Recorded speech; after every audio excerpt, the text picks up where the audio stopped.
Assalamualaikum, selamat berjumpa kembali dengan saya Ibu Juwita Sari.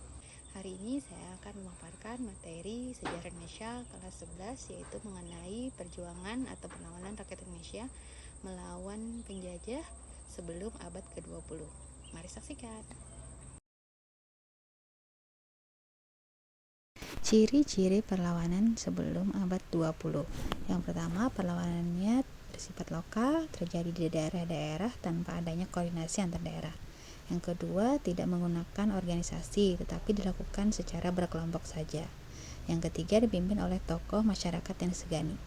Kemudian yang keempat, mengutamakan kekuatan senjata, namun kalah dari segi persenjataan yang kurang canggih. Kelima, mudah dipecah belah karena kekurangannya dari segi koordinasi antara pemimpin dengan bawahan. Berikut kita lihat di mana saja titik perjuangan atau perlawanan rakyat terhadap penjajah sebelum abad 20.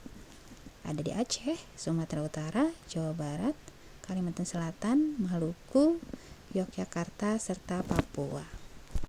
Langsung saja, yang pertama kita bahas mengenai Perang Padri. Perang Padri adalah perang antara kaum adat dengan kaum Padri, yaitu kaum Padri sendiri adalah umat Islam yang ingin menerapkan syariat Islam di Minangkabau, sedangkan kaum adat itu masih orang-orang bangsawan yang ingin melaksanakan kegiatan-kegiatan adat yang sangat bertentangan dengan agama Islam. Kemudian orang-orang kaum adat meminta bantuan kepada Belanda untuk membantu mereka melawan kaum Padri.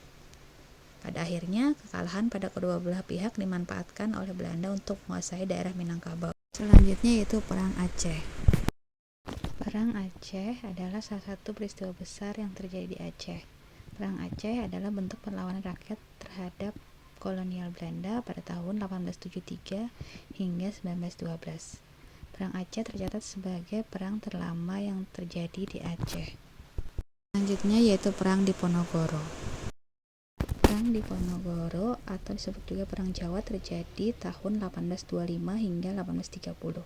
Sejarah mencatat Perang Diponegoro sebagai perang terbesar melawan Belanda karena menewaskan ratusan ribu rakyat Jawa dan puluhan ribu dari Belanda. Selanjutnya ada perang dari Indonesia bagian timur, yaitu pertama perlawanan Hasanuddin dan yang kedua perlawanan Patimura. Baiklah, selanjutnya kita membahas tentang Perang Banjar. Konflik dengan Belanda sebenarnya sudah mulai sejak Belanda memperoleh hak monopoli dagang di Kesultanan Banjar. Dengan ikut campurnya Belanda dalam urusan kerajaan, kekalutan makin bertambah.